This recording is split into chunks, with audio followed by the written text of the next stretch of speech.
કે હા બોલો શું તકલીફ છે? પેલાએ બે હાથ જોડીને કહ્યું, ભારતના રાષ્ટ્રપતિ જો હોય તો, અને અહીંયા જો તમારું ચાલતું હોય તો, તમારું બોલ્યું જો પરાતું હોય તો, તમારું બોલ્યું જો થતું હોય તો, મને જન્મ ટીપની સજા છે એને માફ કર દો. રાષ્ટ્રપતિએ હુકમ કર્યો, ભાઈ આજ અને અત્યારથી વાળે જન્મ ટીપની સજા માફ. આમ હરખમાં હેડ્યો આમ કઈ પેલા ત્રણે રૂમ વાળા જોઈ રહેલા, પેલાની સજા માફ થઈ ગઈ છે. પેલાની સજા માફ થઈ ગયો, જેલમાં છે તોય મારી બેટા હતા હજુ સારું ખાવાનું માગે, સારા પંખા માગે, સારા ગાદલા માગે, માગવા જેવું તો અમને માગતોય ના આવડ્યું.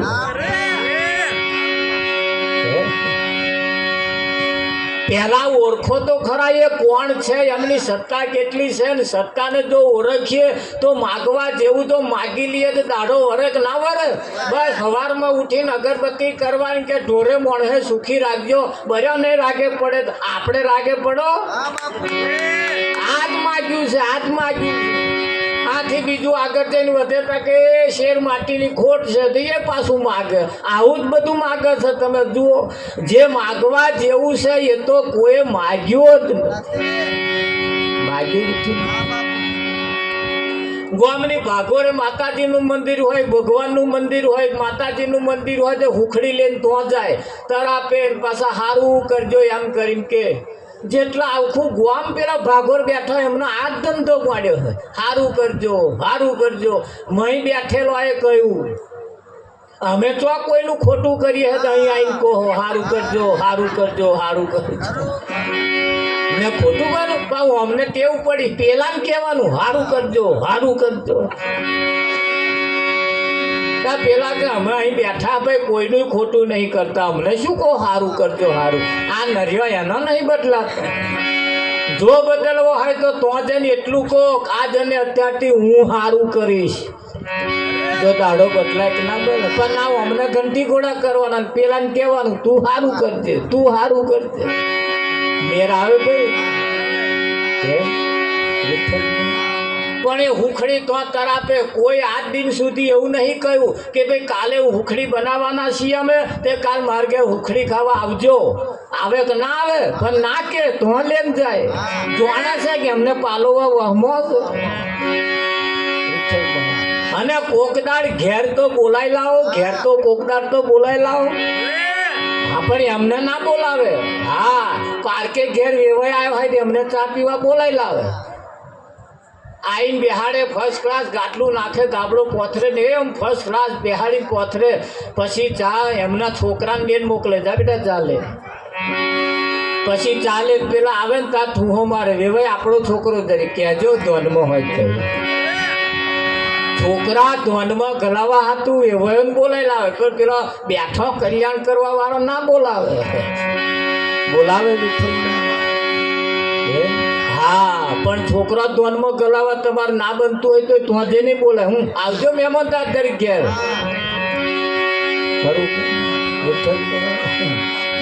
હા પણ સ્વાર્થ વિના પ્રીત કોઈ કરતું નથી, કોઈ કોઈનું નથી, કોઈ કોઈનું નથી. બને કે ના બને? હા મોટા ભાઈને ઘેર મહેમાન આવ્યા અને બે ભાઈને બનતું નતું, જોડે જોડે ઘર હતું. જે મહેમાન આવ્યા તેમને ઉકો પીવો હતો, ત્યાં મોટા ભાઈ પાસે ચૂલો હરગાવતા નતા. નાના ભાઈને તો દેવતા લેવા ગયા, ત્યાં નાના ભાઈ ઘેર નહીં, બોન ઘેર હતો. બૂમ પાડી છે કોઈ ઘેર કે હવે કે ચેમ મોટા ભાઈ કોદારને આજે આવ્યા કે દેવતા લેવા તરીકે આવ્યા. જેમ દેવતા ત્યાં કે આ મહેમાન આવ્યા તેમને ઉકો પીવો હતો. મહેમાન આવ્યા કે હો કઈથી આવ્યા કે ત્યાં કે આપણા છોકરાને જોવા આવ્યા છે. એવું ત્યાં કે પેલો વાયુ ચડે એને જોવા આવ્યા. એ ભાઈ ઉકો પીવા ના રહ્યા, જતા રહ્યા. બોલો વિઠ્ઠલ મહારાજ ચમનું થાય કલ્યાણોનું થાય. જેના વિચારો સારા ન હોય એટલે આગળ આપણા સંતોએ કહ્યું છે, હે સૂરજ ઉગ્યા પછી અંધારું ના થાય એવા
સૂરજ ઉગ્યા પછી અંધારું ના થાય એવા ગુરુ ગોતીએ. જીવનમાં એક વખત સૂરજનો ઉદય થાય. આ દરરોજ જે સૂરજ ઉગે છે એ અને સદગુરુ મળ્યા પછી ઉગે એમાં ફેર છે. આ દરરોજ જે સૂરજ ઉગે છે ને એમાં ધોરા દાડે એ દાડો ઉગે ને તારે ઘુવેડને ના દેખાય. દેખાય. અને એ સદગુરુ મળ્યા પછી જે દાડો ઉગે ઘુવેડ હોય તોય દેખાય, મોણા હોય તોય દેખાય. દેખાય ના દેખાય. અને આ સૂરજમાં એવું છે કે એમાં અમુક આખી પ્રજા એવી છે જેને ધોરે દાડે ના દેખાય. દેખાય. ધોન રાખજો, આપણો કઈ નંબર આવે. તાગ કાઢવાનો, સરવાળો મારતું રહેવાનું. નહણા હોભર હોભર કરીએ મેર નહીં આવે. અને કદાચ જો બદલવા જેવું લાગે તો બદલી કાઢવાની જરૂર છે. કેમ કે આપણી કોરા તાડ બહુ હોય, તાડ. અને તાડ એટલો બધો ઊંચો હોય કે ના હોય? તાડ હોય આપણા ખેતર, પણ છોંયડો બીજાના ખેતરમાં પડતો.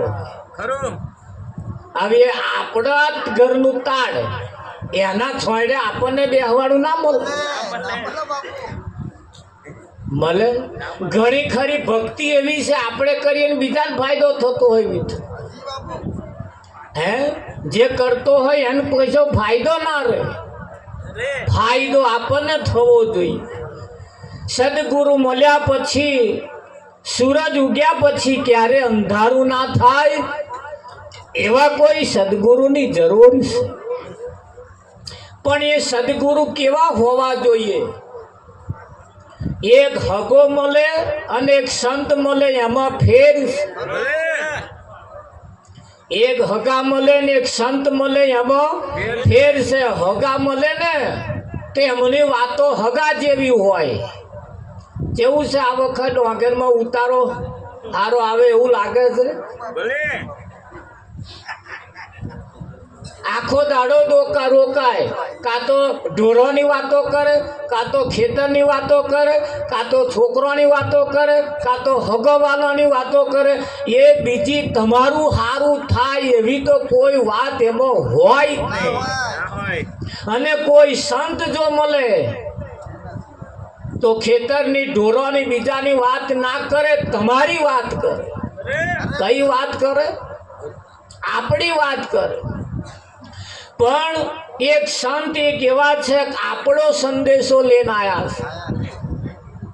કોનો સંદેશો લાયા છે? આપણો સંદેશો લાયા છે. પણ આ તો બનવા સંજોગ બન્યું એવું, એક ટપાલ લઈને આવ્યા. અને ટપાલ લઈને આવ્યા અને નામ પૂછતા આયા તારે માજીનો કાગર હતો. માજી ઉમરા ઉપર બેઠેલા. ટપાલીએ બૂમ પાડી, બા કાગર તમારો આવ્યો છે. કાગર આપી અને ટપાલી જતા રહ્યા. માજીઓને પરબીડિયું તોડે. આ તોડતોની હંગાત જ છોકરીને જમાઈ મહેમાની કરવા આવ્યા. છોકરી ઠેલી લઈને ઘરમાં બેઠી, જમાઈ રાજા બહાર ખુરશીમાં બેઠા. ને બાએ પરબીડિયું તોડ્યું. મેં વાંચવાની કોશિશ કરી પણ કારા મકોડા જેવું લાગ્યું. એટલે માજી ભણેલો નતો એટલે કાગર જમાઈ રાજા ના લેવો. જમાઈ રાજા જો આ કાગરમાં શું લખ્યું છે. ધોન રાખજો, પાછા આમાં નંબર આવશે. અમે જ્યારે નંબર તમારો આવવાનો છે ને તારે કહીશું તો આમાં નંબર આવશે. એટલે કેમ અમે કહીએ છીએ એની પાછળનું કારણ છે. પહેલા થઈ ગયા એમનું ભજન આપણે નહીં કરવું. હવે થવાના છે એનું નહીં કરવું. અત્યાર જે છે એનું કરવું. થઈ ગયા એનું કરવા વાળા બહુ છે. હજુ થવાના છે એનું કરવા વાળા બહુ છે. હાલ જે છે એનું કરવા વાળા બહુ જૂથ ઓછા છે. ખરું કે નહીં? हाँ, પણ એવું કહેવાય છે કે ભાઈ અગલી को जाने दो पिछली को जाने दो और बिचली को पकड़ दो ભર જવાની બાળપણ ગયું ઘડપણ આવશે આ બેમાં પડવા જેવું નહીં હાલ જે વચ્ચેનો આ મુદ્દો જે છે અત્યારે ફર્સ્ટ ક્લાસ અવસર છે અનાદ અવસરમાં જો કરવા જેવું કામ થઈ જાય તો બેડો પાર થઈ જાય ખરું કે નહીં આજે તમે જુઓ દુનિયાની અંદર આપણા ભારત દેશની અંદર કેટલી બધી ટેકનોલોજી આવી ગઈ પહેલા ડોંગેરો આપણે વાઢી જુડવામાં કેટલો ખર્ચો લાગતો તો અત્યારે સીધું હાર્વેસ્ટર આવી ગયું કે ના આવી ગયું હા કલાકમાં ગયા જ નહીં ટ્રેક્ટર ભરીને ઘેર આયા નહીં એ પેલા તો જેટલા દાઢીઓ ખવારીએ જેટલા ચા મોરસ નહીં એ ઈધર તીધર બરત અઠવાડિયું લાગે તા વીઘું પરણ જુડી રહે વિઠ્ઠલ પર અત્યારની ટેકનોલોજી કેટલી બધી સરસ આવી ગઈ કલાકમાં ટ્રેક્ટર ભરીને ઘેર આવા એક ના હોય વિઠ્ઠલ પર ટેકનોલોજી આવી ગઈ પૂરીઓ બંધ થઈ જાય જુડાઈ જાય બધું એ કેટલું બધું થઈ જાય ને આવી ટેકનોલોજી આવી હોય તો આવા ટેકનોલોજીના સમયની અંદર આપણે આપણું કારજ ના સારી શકીએ તો પછી સારી શું ક્યારે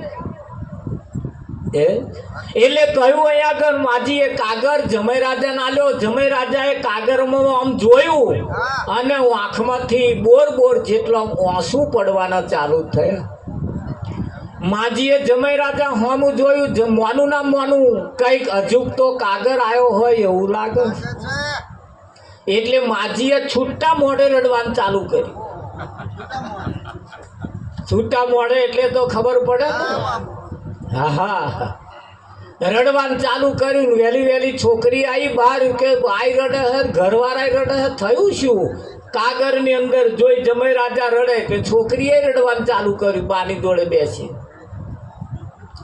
આવા બે જણા રડે છૂટા મોડે રડે ને પાડોશી આયા પાડોશીએ વિચાર કર્યો પાડોશીના સુખે સુખી પાડોશીના દુખે દુખી એ આઈને રડવાનું ચાલુ કર્યું ત્રીજો આયો એમણે રડવાનું ચાલુ કર્યું આખી લાઈન આઈને રડવાનું ચાલુ કર્યું તાર હોમે લાઈન વાળા આયા આખું ફર્યું ભેગું બેસીને રડે બીજા ફરિયા વાળા પાછા આયા ગોળ ગુંડારું મોટું થયેલું બધા રડે મોઢો ઢોંકીને રડે ગામના કોઈ સમજદાર વ્યક્તિ આયા જોયું તો સારું મારા ગામમાં આ શું એટલે જે છેવાડે બેઠો હોય ને ગુંડારું વળી બેઠો એમાં એકને પૂછ્યું શું હે કે મન ખબર નહીં તા અમારા આગળવાળાને પૂછો કોને કેટલી પેઢીઓ આવું ચાલે હવા મુઠીને દીવો ચેમ ગણો કે અમને ખબર નહીં અમારા આગળવાળાને પૂછો કેટલું આવે છે અમો તો હવે બીજાને પૂછ્યું કે શું છે કે મને ખબર નહીં તા અમારા આગળવાળાને સમજદાર વ્યક્તિએ પૂછતા છોકરી કન વાત ગઈ એટલે એને પૂછ્યું બેટા કેમ રડો છોકરીએ કહ્યું કે મને ખબર નહીં આ તો મારા બા રડે એટલે હું રડો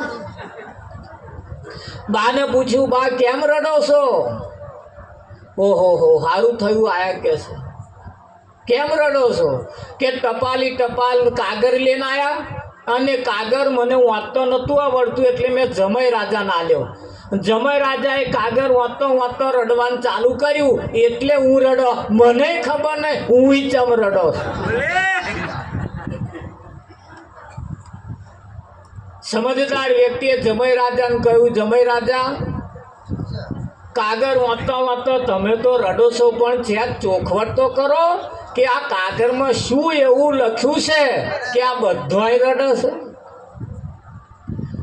જો જમાઈ રાજાએ જવાબ આપ્યો જમાઈ રાજાએ કહ્યું કે આ કાગરમાં જે લખ્યું છે એ મને વાંચતો નહીં આવડતું એટલે હું રડો છું આજે મને અફસોસ થાય છે હારી આ વિદ્યા જો હું ભણ્યો હોત તો આ મારે રડવાના દાદા હોત વિઠ્ઠલમાં આ ના ભણ્યો એની માથાકૂટ ને જો આ મેં જે લખ્યું છે જો ભણ્યો હોત તો ખડખડાટું વાંચી બતાવો પણ આજે મને અફસોસ થાય છે કે હું ના ભણ્યો ત્યારે ને હે શાસ્ત્રોની અંદર લખેલી વાતો છે. આપણે સમાજની અંદર જે કંઈક રીતિ રિવાજો આપણા છે, પરમાત્માની પ્રાપ્તિ માટે જે કંઈક કરવાનું આવે છે, જે કંઈક માનતા બાધા જપ તપ વ્રત તીરથ બધું જે કરવામાં આવે છે, શું કરવા માટે કરવાનું એનું ભાન નહીં હોવાને કારણે અંધરું લશ્કર અંધારાની અંદર કૂટાય. પણ એ ભણતર જો ભણવામાં આવે, એ કહેવા શું માગે છે, એ ઈશારો શું કરે છે, તો હાલ સમજણ પડી જાય તો આપણે કૂટાવું ના પડે.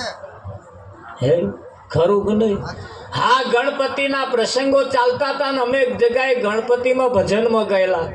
એક ભાઈ કે મને મહારાજ કે આ ગણપતિના 4 હાથ કેમ બતાયા છે? 4 હાથ કેમ બતાયા? મેં કહું ભાઈ વાત તો તારી સાચી છે, 4 હાથ વાળો કુદાર હોય ને એને હોય એને ઊંઘ તો ચમનું ફાવે, એ ચમનું પાહું ફેરવે બીજું સેજે વિચારું કે ના વિચારું. પણ માણસે જોયું ખરું, કર્યું ખરું, પૂજ્યું ખરું, રાખ્યું ખરું, બધું પણ વિચાર્યું નહીં. એટલે મને કે 4 હાથ કેમ? મેં કહું ભાઈ લગ્ન કર્યું છે તે તાકે હોવે. મેં 2 હાથ તારી પત્નીના ને 2 હાથ તારા, બોલ 4 હાથ થયા કે ના થયા? તું 4 હાથ વાળો છું પણ તને એની પ્રતિ જ નહીં. તારા મેં આ જે ઈશારો કરવા માંગે છે એ તારી પાસે છે. આવા હાથ ગણપતિ જેવા દેખાય છે એવા નતા, પણ શાસ્ત્રોની અંદર લીખી પીખી વાતો છે, પણ એ માર્મિક ઈશારા એનીમાં મૂક્યા છે. અને ભજનમાં આવતે જતે ગાતે ગાતે ગાતે સાંભળતે સાંભળતે આ આપણે કરવાની સમજવાની થોડીક જરૂર છે. અને જો ના સમજ્યા તો સંતોનું કહેવું એમ છે, હરે કરમે કૂટાઈ જાશો રે સમજણ વિના, કૂટાઈ જાશો રે સમજણ વિના.